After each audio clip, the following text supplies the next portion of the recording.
Newsletter with Rakesh Ranjan में आपका स्वागत है। इससे पहले कि आगे बढ़ूँ, मेरा आग्रह होगा कि आप इस चैनल को सब्सक्राइब ज़रूर करेंगे।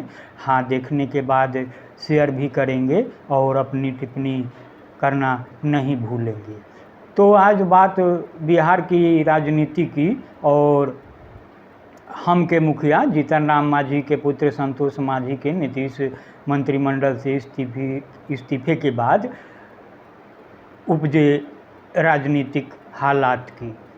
तो जब समाज, सियासत और सरकार में जातिवाद, वंशवाद, भ्रष्टाचार और अवसरवाद का बोलबाला हो तो कुछ भी अप्रत्याशित कैसे हो सकता है।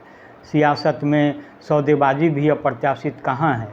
बिहार के पूर्व मुख्यमंत्री और हम के मुखिया जीतन राम मांझी ने जो दाव चला है उसके अंजाम पर अगर मगर की पूरी गुंजाइश है, लेकिन फिलवक्त मांझी ने यह तो साबित कर ही दिया है कि राजनीति का मौसम विज्ञानी होने का जो अघोषित तमगा रामविलास पासवान को हासिल था वह जीतन राम मांझी ने लपक लिया है। भाजपा नीत गठबंधन में उनकी मुराद पूरी होगी, इस पर भी फिलहाल सवालिया निशान ही लगा है। यह बात अलग है कि प्रधानमंत्री नरेंद्र मोदी के हनुमान यानी लोजपा रामविलास के मुखिया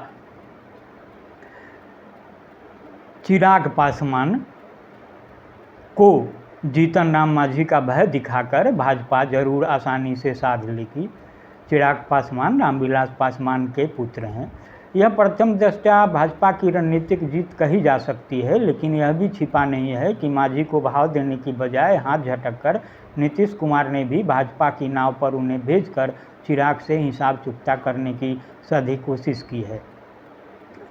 नीतीश कुमार को सबसे बड़ा दुश्मन मानकर अभियान चला रहे चिराग अब हनुमान होने की पूरी कीमत वसूल नहीं कर पाएंगे। जहां तक मांझी के दूर चले जाने से जातीय हिसाब किताब गड़बड़ाने की बात है, नीतीश उन्हीं की बिरादरी यानी मुसहर समाज के रत्नेश सदा को कैबिनेट मंत्री का ओहदा देकर दुरुस्त कर लेंगे। रत्नेश जदयू के विधायक हैं और जनाधार के मामले में जीतन राम मांझी से कम नहीं हैं। वे सहरसा जिले के सोनबरसा से लगातार 3 बार से विधायक हैं।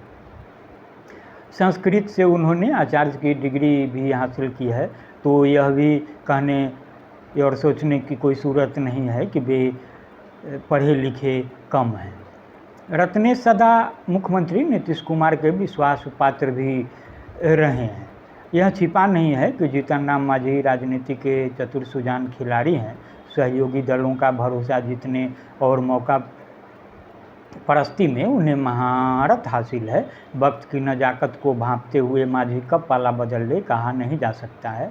हालांकि ज़्यादातर बार पाला बदलने से उन्हें नुकसान ही हुआ है। वैसे नीतीश कुमार का भरोसा जीतकर जदयू के कई बड़े नेताओं को पीछे छोड़ते हुए एक सामान्य विभाग के मंत्री से मुख्यमंत्री की कुर्सी पाने की कामयाबी उन्हीं के नाम जुड़ी है। कांग्रेस, जदयू और वहाँ से अलग होते हुए हम पार्टी बनाने वाले मांझी के दल का इतिहास 8 साल पुराना है, लेकिन इन 8 वर्षों में ही मांझी ने कई बार अपने सहयोगी दल बदले। पार्टी बनाने के बाद वे सबसे पहले भाजपा के साथ गए। वर्ष 2015 में पार्टी बनाने वाले मांझी ने भाजपा से पहली दोस्ती की थी। बिहार विधानसभा चुनाव में 20 सीट प्राप्त की थी। बाद में महागठबंधन में आ गए तीनों। उसके बाद 2019 के लोकसभा चुनाव में मांझी की पार्टी 3 सीटों पर लड़ी।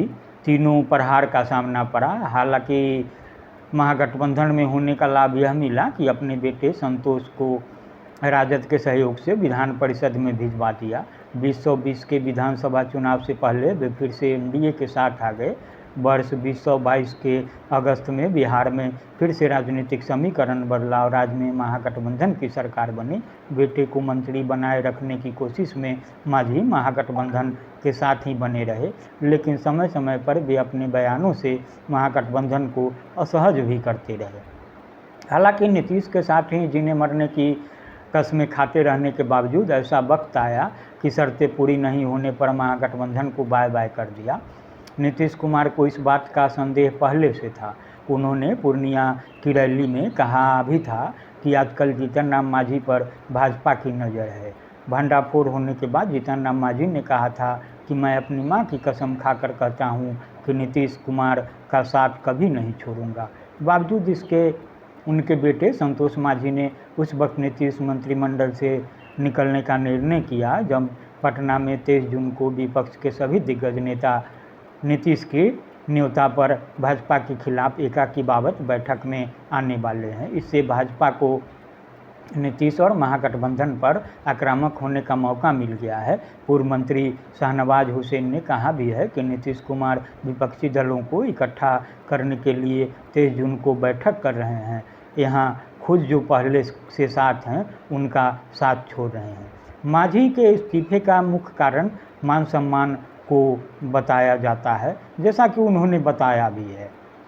इस बाबत उप मुख्यमंत्री तेजस्वी यादव का बयान भी आया है, जिसमें उन्होंने कहा है कि जीतन राम मांझी को मुख्यमंत्री नीतीश कुमार ने आगे बढ़ाने का काम किया, यहाँ तक कि बिहार का मुख्यमंत्री भी बनाया। हम लोगों के साथ जब थे तो अपने कोटे से उनके बेटे संतोष मांझी को MLC बनाया था। मुख्यमंत्री नीतीश कुमार ने तो संतोष मांझी को मंत्री बनाया। अभी भी एक कोई कैसे कह सकता है कि सम्मान नहीं दिया गया? हमेशा सम्मान दिया गया। तो राजनीति में हर फैसले की वजह बताने की रवायत है। सोहम के पास मान सम्मान की वजह है, लेकिन यह छिपा नहीं है कि संतोष को गया लोकसभा सीट से चुनाव लड़ना है। उनका MLC का कार्यकाल अगले साल खत्म होने वाला है। महागठबंधन राजनीति में दबाव बनाकर जीतन राम मांझी के बेटे को MLC बनवा दिया गया था। उनका फिर MLC बनना संदेह के दायरे में था। इस्तीफे का दाव बहुत घाटे का सौदा नहीं है। नीतीश को झटका की शर्त पर NDA गठबंधन में 2-3 लोकसभा सीट हम पार्टी को मिलने में दिक्कत नहीं होगी। 1 पर संतोष चुनाव लड़ेंगे, 2 पर अन्य। कहा तो यह भी जा रहा है कि जीतन राम मांझी को लाट साहब की पदवी भी मिल सकती है। कल यानी मंगलवार को इस्तीफे के ऐलान के वक्त मांझी के बेटे संतोष ने कहा कि मंत्री पद छोड़ रहे हैं, महागठबंधन में उनकी पार्टी बनी रहेगी। यानी मान मनोबल का ऑप्शन संतोष ने खुला रखा था, लेकिन नीतीश ने 5 घंटे तक इंतजार के बाद उनका इस्तीफा राज्यपाल को मंजूरी के लिए भेज दिया। यानी महागठबंधन में जीतन राम मांझी की पार्टी के दरवाजे बंद हो गए। मांझी भी जानते हैं कि 7 दलों के महागठबंधन में RJD, JDU और कांग्रेस जैसी बड़ी पार्टियों के रहते उनकी पार्टी को 5 सीटें मिलनी मुश्किल है।